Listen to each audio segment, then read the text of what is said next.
오랜만에 며칠째 비가 오고 있습니다. 다시 날씨도 추워지고, 호흡기 환자도 좀 많이 늘어나고 있다고 합니다. 우리 각자 있는 곳에서, 어, 건강함을 유지할 수 있도록 인도하여 주시고, 또 이 시간 저희가 아버지의 말씀을 조금 더 잘 알고자 모였으니, 저희에게 필요한 지혜를 충분히 허락하여 주시옵소서. 예수님의 이름으로 기도합니다. 어, 오늘은 제목은 편견을 깨뜨리시는 그리스도라고 해봤고요. 일단은 예수님이 편견을 깨뜨리신 것 중에 하나가 오늘 내용에서 세리라는 직업을 가진 사람을 제자로 삼으신 것이 당시로서는 파격이었습니다. 그리고 이 세리는 죄인 취급을 했잖아요. 근데 그런 사람들이 잔뜩 모인 곳에서 초청을 했는데 또 예수님이 가셔서 식사를 같이 하신 것도 사람들에게는 놀라운 일이라고 느껴질 만한 그런 일들이었습니다. 계속 예수님의 활동 무대는 갈릴리 지역이고요. 주로 가버나움을 중심으로 이제 사건들이 전개되고 있습니다. 이제 눈에는 익숙해졌는데 그래도 또 물어보면은 헷갈리죠.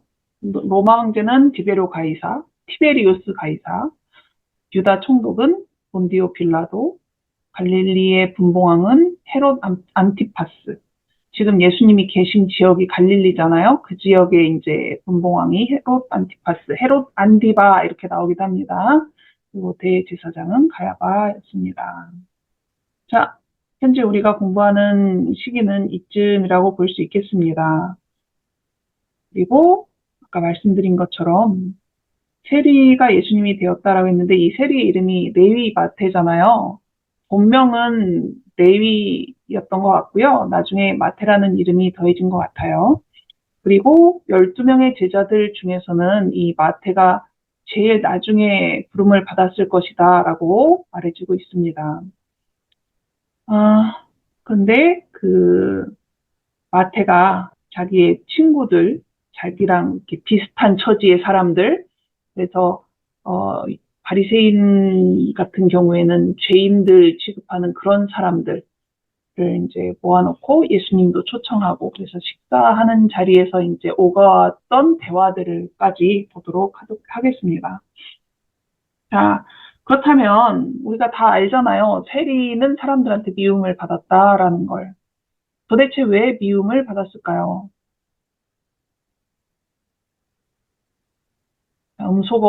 음소거는 세금을 많이 걷어서. 세금을 많이 걷어서 그렇죠. 음, 음. 일본 사람들 미움받았듯이. 네, 뭐 내용을 In my pocket 해서. 네, 맞아요. 일단은 세리는 로마가 이제 그 주는 직업이잖아요. 그래서 식민지로 삼고 있는 유대 지역에서 세금을 거둘 때는 유대인들을 이제 세리로 뽑았을 거 아니에요? 근데 로마를 위해서 그 일을 하니까 이 민족적인 반감이 엄청나게 크겠죠. 그죠? 거의 그 매국노 같은 느낌의 사람들이 되어버린 거죠. 실언은 했는데 사실 돈을 많이 벌었기 때문에 어, 세리라는 직업을 또 마음속 깊이에서는 나도 세리 좀 하고 싶다 이런 생각이 들기도 했을 거예요. 왜냐면은 돈을 많이 버니까 마치 그 고속도로 길 막히는데 갓길로 막 가는 차 보면은 괜히 부러워하면서 질투하잖아요. 욕하면서. 그런 심보가 유대인들 사이에서도 있었습니다. 싫어하지만 나도 혹시 기회가 되면은 하고 싶다라는 마음이 있던 사람들도 있는 거죠. 어, 그렇게 로마를 위해서 세금을 걷는데 악랄한 방법으로 횡포를 했다라고 얘기를 하죠. 여러분이 말씀하신 것처럼 많이 걷었습니다. 그런데 그거는 일단 제도상에 그럴 수밖에 없는 구조이기도 했어요. 예를 들어서, 뭐, 갈릴리 어느 지역, 뭐, 여기처럼 가버나움, 그러면 1년에 예를 들어서 5천 양씩 거더라. 이런 식으로 할당을 해주는 거예요. 세리들에게. 그런데 월급은 안 줘요. 월급이 아예 없어? 네, 월급이 없어요. 그러니까 세리들이 5천 양만 걷어야 될까요?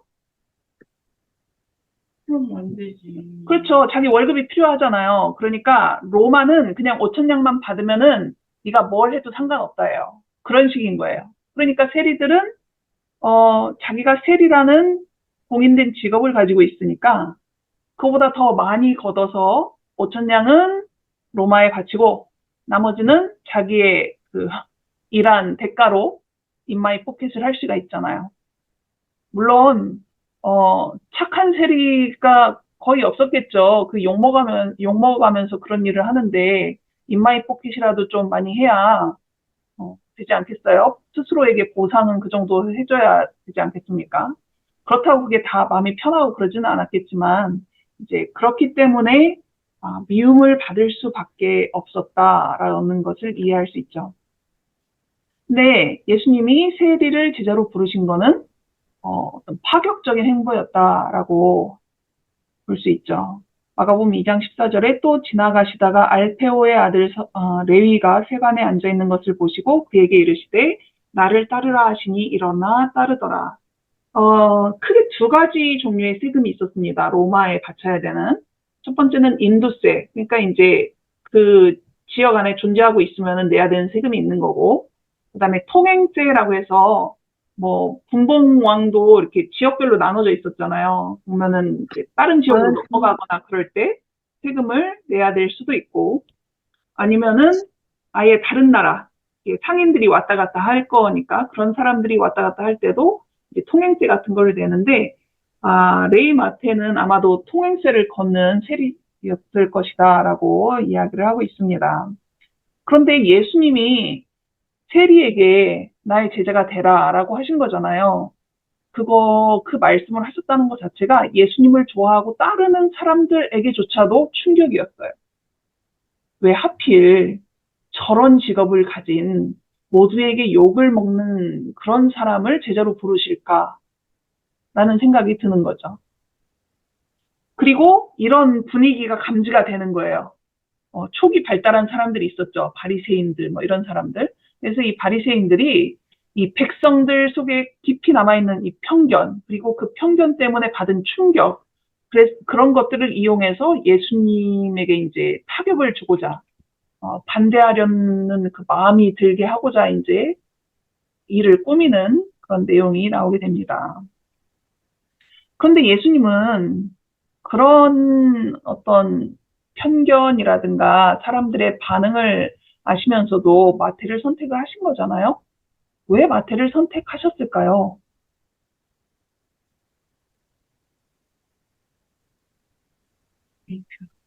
대표로? 그런 사람들 중에 대표로?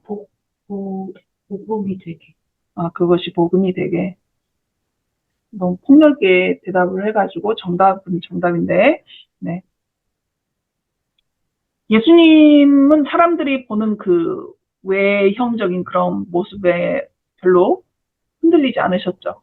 오히려 예수님이 보신 거는 마태의 마음에 생수를 갈급하는 심령이 있었다라는 그것을 보셨던 거죠. 그래서 저 사람은 나를 따라오라라는 말에 모든 것을 버리고 따라올 수 있는 사람이다라는 것을 아셨기 때문에 그죠? 그를 초청한 것입니다. 그런데 사실 뭐 마태만 많은 것을 가지고 있었기 때문에 예수님을 따르는 것이 좀 특별해 보일 수도 있지만 모든 사람들이 같은 종류의 선택을 해야 된다라고 시대의 소망은 얘기를 하고 있어요. 부유한 사람은 부유한 사람으로서 버려야 될 것들이 있지만 또 베드로 같이 이렇게 부유하지 않은 가난했던 사람도 한 가정의 가장이잖아요. 자기가 책임져야 될 식솔들이 있는데 식구들이 있는데 아무리 가진 게 없다 한들 그걸 버리고 예수님을 따르는 것은 쉽지 않았을 겁니다. 더군다나 베드로가 예수님을 전적으로 따르기로 결심한 그날은 베드로 인생에 가장 많은 고기를 잡았던 날이잖아요. 근데 잠깐만요, 예수님. 오늘 그래도 이거 잡았는데 우리 집 식구들한테 그래도 좀 주고 갈게요. 이런 말도 안 했단 말이에요. 그죠? 인생의 가장 성공적이었던 그날에 그것들을 다 버리고 예수님을 따라갔던 거죠.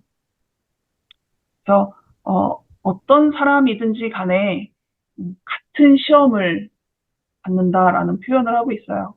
각 사람이 세상의 재물에 대한 욕심이나 그리스도와 친분을 맺고자 하는 욕망 중에 어느 쪽이 더 강한지에 대한 시험을 받고 있다라고 말을 합니다. 그래서 전적으로 예수님을 따를 수 있는 사람들, 그들이 결국은 이제 그런 제자들이 된 거죠. 그런 결심을 하고 따르는 사람들이어야 예수님이 인도하는 대로 따라갈 수 있기 때문에 그렇게 하셨다라고 말합니다. 그리고 나서 예수님이 마태의 초청을 받았어요. 예, 레위라고도 나오고 마태라고도 나오는데 같은 사람입니다. 이 셀이 레위 마태라고 하기도 하고요. 그 미국에서 우리나라도 물론 예전에 차별이 있었던 사회였잖아요. 신분 제도가 있고 미국도 흑인들에 대해서 엄청난 차별을 했었잖아요. 노예로 삼고. 근데 이제 그것이 조금씩 풀려나가는 역사가 있었지만 한동안은 버스를 타면은 백인 좌석이 따로 있고 흑인 좌석이 따로 있었다라고 그래요. 근데 흑인 좌석은 조금밖에 없어요. 몇 좌석이 없고 나머지는 이제 거의 다 백인 좌석인데 백인이 탔는데 흑인 좌석에 흑인들이 뭐 예를 들어서 4자리인데 거기에 흑인이 4명이 앉아 있었다. 근데 백인이 딱 탔는데 자리가 없어. 그러면은 흑인 좌석에 앉았다 할지라도 그 자리를 양보를 해야 돼요. 그럼 몇 명이 일어나야 될까요? 뭐 그냥 저는 글로만 읽어서 잘 모르겠는데 버스에 4명이 쪼로로 앉을 수 있는 그런 좌석이 있었다고 그래요. 뭐 우리나라를 치면은 제일 뒷좌석 같은 경우는 이렇게 쫙 5명 앉고 그랬잖아요. 그런 좌석이었던 것 같은데 백인 하나를 위해서 그 자리를 다 비워줘야 돼요. 왜냐하면은 백인은 흑인하고 나란히 앉는 것도 싫어하니까. 그런데 만약에 그걸 거부를 하면은 이제 잡혀가는 거죠. 그런 이제 시기를 거쳐서 미국이 지금은 뭐 인종차별이 없고 그런 게 법이 다 만들어졌지만, 만약에 그런 시대에 누군가가 이제 백인이 한 명이 딱 탔는데 흑인들이 4명이 앉아있다가 다 일어나 버렸어. 자기가 들어오니까. 근데, 그러지 않으셔도 된다고, 그냥 같이 좁게 5이 앉아요 해가지고 쪼르르 같이 앉아서 아유 고맙다고 인사도 하고 이름이 뭐냐고 물어보고 뭐 이렇게 한다고 그러면은 그 백인이 보여준 행동 자체에서 뭘 느끼냐면은 이 사람은 나를 흑인으로 보는 게 아니라 나를 한 사람의 인간으로서 인정해 준다라는 거를 느낄 수가 있잖아요. 그렇지 않았던 시대니까. 예수님이 이 네이 마테 세리였던 새로운 제자의 집에 가셔서 세리들도 있었고 사람들은 죄인이라고 취급하는 그런 종류의 사람들, 자기 친구들이 모여있는 자리에 예수님을 초청했는데 예수님이 오셔서 아무렇지도 않게, 그죠? 그들과 함께 식사하시고 이야기를 나누시고 그랬을 때 그 모습 자체에서 이분은 우리를 인간적으로 인정해 주시는구나. 인간의 존엄성을 인정해 주시는구나를 느낄 수 있었던 거죠. 그래서 시대의 소망에 이제 이 표현이 나온 겁니다. 동정심과 사교적인 친절한 행위로 인간의 존엄성을 인정하신다는 것을 보여주셨죠. 그런데 아까 말씀드렸다시피 바리새인들은 예수님이 이 편견을 깨뜨리는 이 장면, 그리고 백성들이 받은 어떤 나름의 충격, 그리고 수군거림, 뭐 이런 것들을 이용해서 예수님을 공격하기로 생각을 했는데 사실 이 예수라는 작자는 말을 너무나 잘하잖아요. 그러니까 예수님을 건드려서는 별로 이렇게 자기들이 이길 확률이 없으니까 약한 데를 공격을 한 건데 그것이 바로 제자들한테 질문을 하는 겁니다. 실제로 이렇게 해가지고 나중에 이렇게 뭐랄까 원했던 결과를 이끌어냈던 적도 있잖아요. 베드로에게 너네 선생은 성전세 안 내냐? 뭐 이런 거 물어보고 그랬을 때 베드로가 예, 충동적으로 내신다 이렇게 대답을 하게 만드는 그런 게 있었잖아요. 이번에도 이제 제자들이 이제 얘기하는 거죠. 너네 선생님은 어떻게 세리하고 죄인들하고 같이 먹냐? 이런 얘기. 근데 예수님이 그 질문을 받았을 때 제자들이 아마 당황했을 것 같아요. 뭐라고 대답해야 되지? 뭐 이런. 근데 예수님이 직접 대답을 하시죠. 건강한 자에게는 의사가 쓸데없고 병든 자에게라야 쓸데있느니라. 나는 의인을 부르러 온 것이 아니요 죄인을 부르러 왔노라 라고 이야기를 하십니다. 자, 여기에서는 의사와 아픈 사람의 이야기, 건강한 사람에 대한 이야기지만 결국 이거는 구원자가 누구를 구원할 것인가에 대한 말씀을 하시는 거잖아요. 바리새인들은 자기들은 영적으로 문제가 없다고 생각을 했죠. 마땅히 구원받을 사람이라고 생각을 하고 살았잖아요. 그러니까 뭐 자기들을 누가 구원해 줄 필요도 없어요. 왜냐하면 자기들은 자기 의로 충분하다고 생각하던 사람들이니까. 그런데 세리나 다른 죄인들은 어땠을까요? 생각이. 사실 뭐 가족들 먹여 살리느라고 세리가 된 사람들도 있었을 거고, 그죠?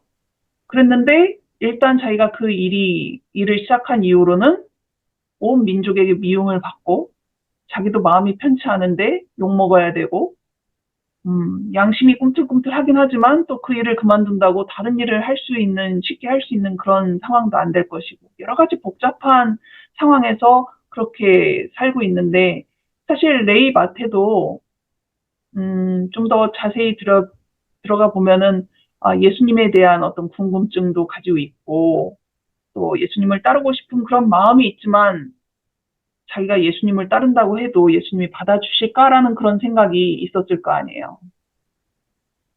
근데 예수님이 그를 제자로 부르신 거죠. 그러니까 세리나 죄인이라고 불리는 사람들은 자신들이 문제가 있다고 느끼죠. 내 스스로는 절대 해결할 수 없는 문제. 이게 뭐 이거를 병에 비유하자면 나는 불치병에 걸린 사람으로 스스로를 인식하잖아요. 이런 사람들한테는 명의가 필요하죠. 나 스스로를 건강하게 생각하는 사람은 의사가 필요 없죠. 예수님이 어떤 역할을 가지고 이 땅에 오셨는가를 이제 예수님이 말씀을 하시는데 자신의 치료를 자신이 줄 수 있는 그 구원을 원하는 거를 필요하다고 느끼는 사람들에게 예수님이 가신 것을 이렇게 설명하고 계시는 겁니다. 자, 바리새인들이 할 말이 없었어요. 그리고 물러갔는데 그냥 아예 물러간 것이 아니라 두 번째 계획을 가지고 만들어가지고 왔는데 이 예수님 주변에 있던 침례 요한의 제자들을 발견하게 됩니다. 바리새인들은 침례 요한을 좋아했나요? 좋아하지 않았죠. 인정하지도 않았고. 그런데 침례 요한 파라고 할게요. 침례 요한 파하고 바리새 파하고 비슷한 점이 있었어요. 뭘까요? 예, 여기 나온 것처럼 금식을 하는 거. 침례 요한은 되게 많이 금식을 했어요. 그러니까 침례 요한에게 배웠던 제자들도 금식 기도를 많이 했겠죠. 물론 그들의 어떤 모습과 바리새인이 하던 금식과는 차이는 있었을 거지만 큰 카테고리 안에서 봤을 때는 이렇게 공통점을 찾을 수는 있었어요. 근데 이때 상태가 침례 요한이 헤롯의 그 죄를 지적했다가 갇혀 있는 상황이잖아요. 그렇게 갇혀 있는 상황에서 예수님은 침례 요한도 한 번도 방문도 안 하고 침례 요한을 두둔하는 말도 안 하시고 뭐 이런 상황이잖아요. 그러니까 침례 요한의 제자들은 스승이 갇혀 있는 것도 슬프고 우리 스승님이 이 사람을 위해서 그렇게 외쳤는데 이 사람은 전혀 침례 요한에 대해서는 관심조차 없어 하는 것 같은 그런 상황에 서운했을 거라고요. 그죠? 화가 났을 수도 있겠죠. 그랬는데 바리새인들이 옆구리를 쿡 찌르는 겁니다. 너네들 생각해봐. 어? 너네들 스승님, 침례 요한, 그리고 그 스승한테 배운 너희들도 지금까지 이렇게 금식도 열심히 하고 그러잖아. 배운 대로. 우리도 그런데. 근데 저 예수는 금식한다는 소리를 들어본 적이 없어. 물론 40일을 공생에 시작하실 때 했지만 그 이후로는 그런 일이 없으니까. 그러면서 이제 그 속을 긁어놓는 거죠. 분노가 이렇게 일어나게. 뭐야, 저 사람은? 우리 스승님은 지금 갇혀 있는데 아는 척도 한 번도 안 하고 자기는 그럼 뭐 누가 같이 먹자고만 해도 그냥 희희낙낙거리면서 이런 모습으로 갑자기 이렇게 다가올 수 있겠죠. 그런 어떤 동요를 일으킨 거예요. 바리새인들이 침례 요한의 제자들에게. 그런 웅성웅성 거림 속에서 들려온 이야기가 이제 이겁니다. 요한의 제자들하고 바리새인의 제자들은 금식하는데 어찌하여 당신의 제자들은 금식하지 않습니까? 이런 말이 나오게 만든 거예요. 바리새인들이 자기들이 직접 나서는 거는 이미 1차전에서 졌기 때문에 별로 좋은 영향력이 안 될 것 같아가지고 그래도 사람들이 좀 인정도 해주고 그죠? 좋은 이미지를 갖고 있는 침례 요한의 제자들을 끌어들여서 이렇게 한 거죠. 말려들은 거예요. 한마디로 침례 요한의 제자들이. 근데 예수님이 대답을 하실 때 신랑 이야기를 자꾸 하십니다. 혼인집 손님들이 신랑과 함께 있을 때 금식할 수 있느냐? 신랑과 함께 있을 동안에는 금식할 수 없느니라. 그러나 신랑을 빼앗길 날이 이르리니 그날에는 금식할 것이니라. 예수님이 왜 신랑이라는 말을 그러니까 일종의 비유잖아요. 이거를 가지고 대답을 하셨을까요?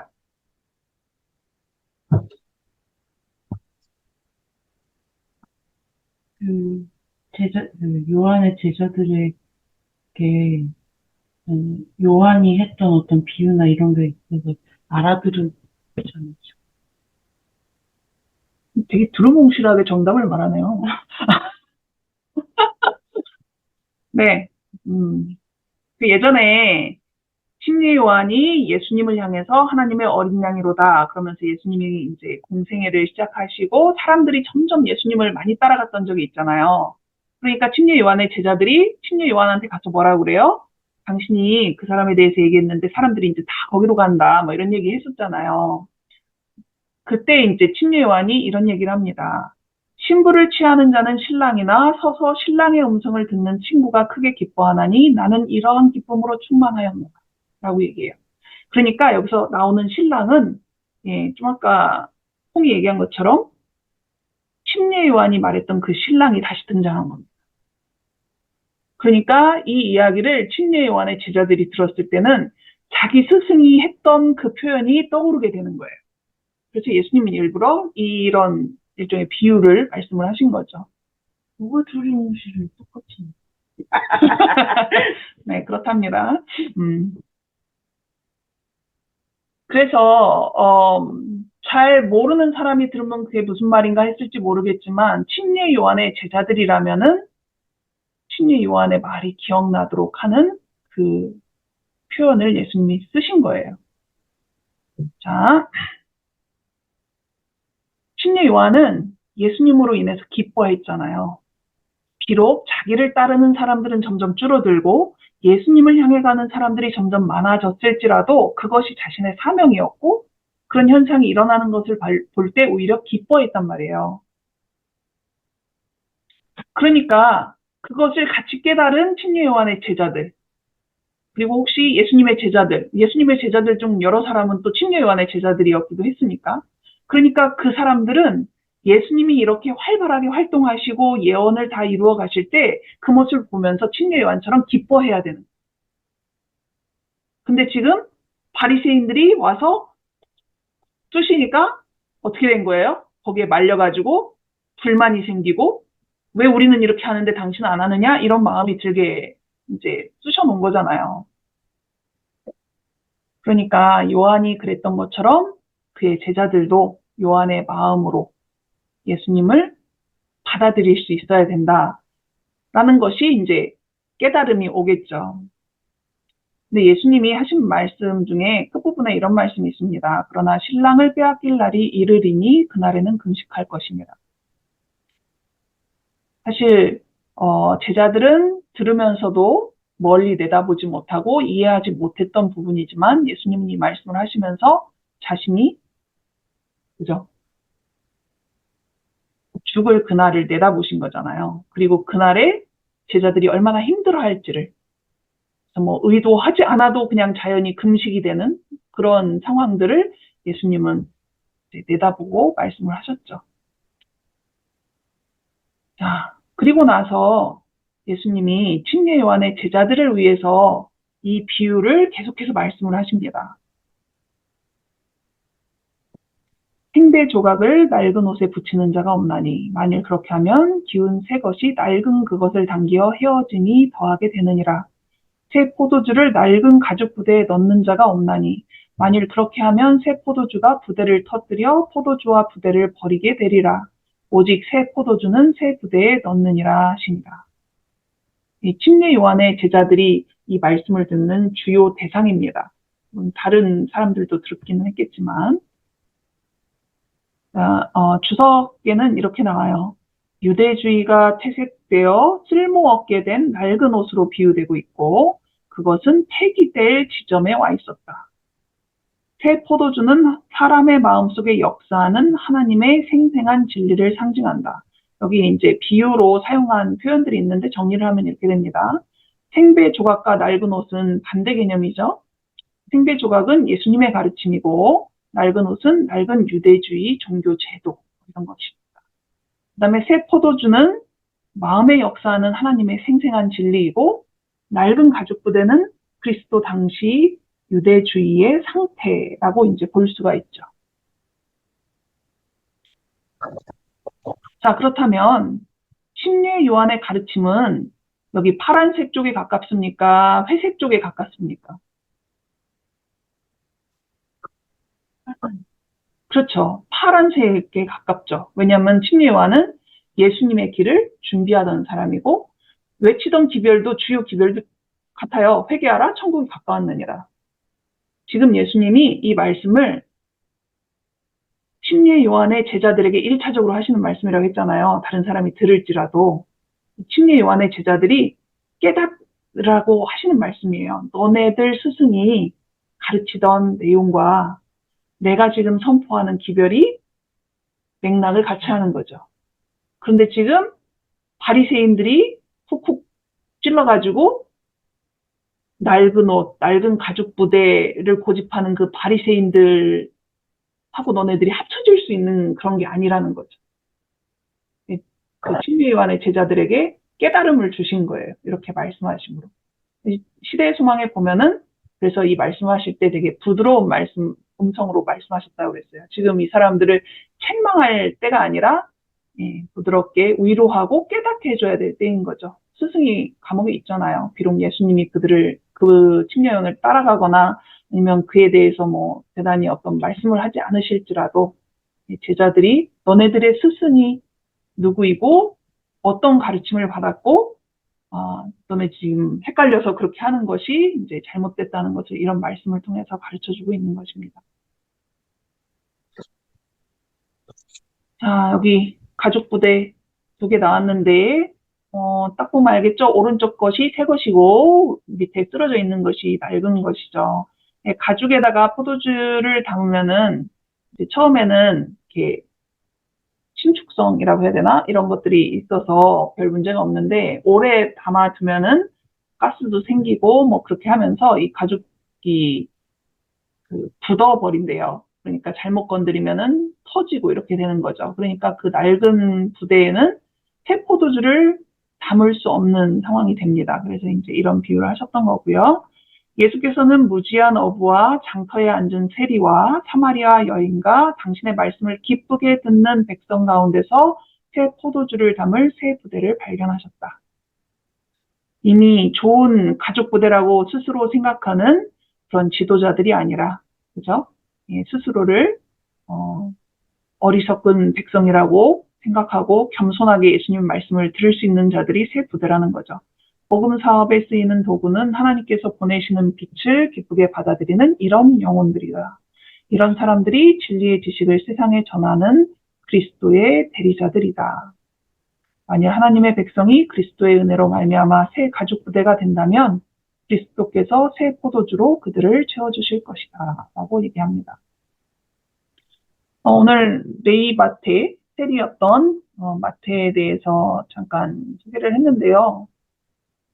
이 마테가 예수님의 제자가 되었기 때문에 나중에 다른 세리 한 명이 또 예수님을 꼭 만나고 싶어 했죠. 누구입니까? 예, 삭개오가 예, 예수님의 제자 중에는 세리 출신도 있다더라 라는 그 내용이 삭개오에게 되게 큰 용기가 됐어요. 위로가 되기도 하고.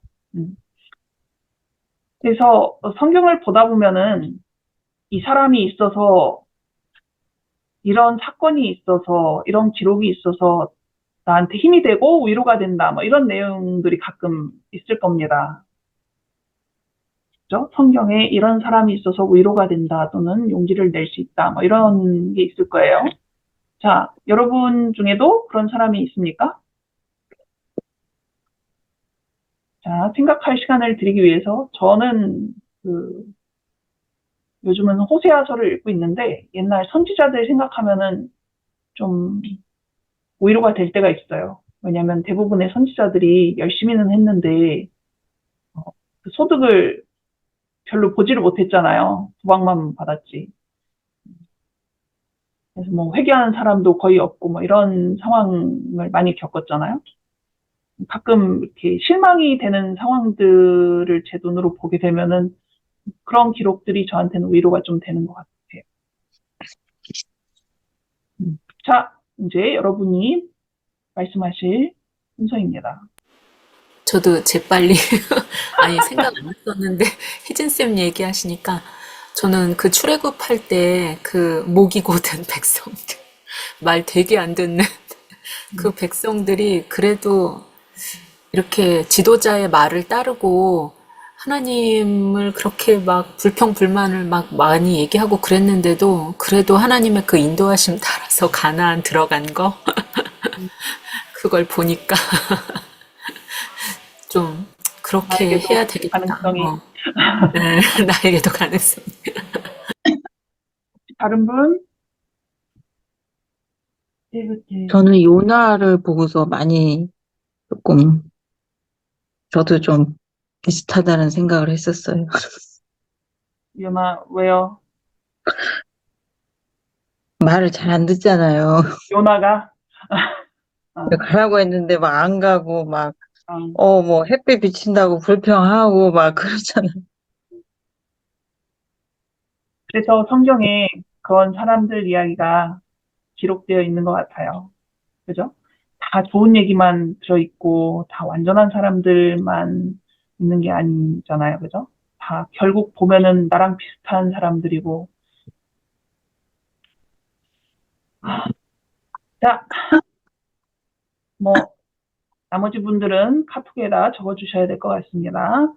그래서 오늘 우리가 생각해 봐야 될 하나의 질문 중에 하나는 예수님을 본받아서 우리가 깨야 될 편견은 무엇일까? 우리한테도 사실 여러 가지 편견들이 있을 텐데, 그게 무엇일까를 한번 생각해 보면 좋겠다라는 생각이 들어서 적어 봤습니다. 자, 오늘 기도를 하고 마치도록 하죠. 기도할게요. 하늘에 계시는 아버지 하나님, 오늘 저희에게 말씀을 공부할 수 있는 소중한 시간을 주셔서 감사합니다. 부디 저희가 많이 모자르고 또 어리석은 그런 사람들이지만 그래도 저희를 택하셔서 아버지 하나님과 교제할 수 있게 해주시고 또 자녀로 삼아주셔서 감사합니다. 저희가 아버지 하나님을 드러내야 될 때 당당히 드러낼 수 있도록 준비하고 또 그런 용기와 지혜를 가질 수 있도록 또 능력을 더하여 주시옵소서. 아버지 하나님, 이 한 주도 저희에게 은혜를 베풀어 주셔서 아버지 안에 거할 수 있게 도와주시옵소서. 예수님의 이름으로 간절히 기도드립니다. 아멘.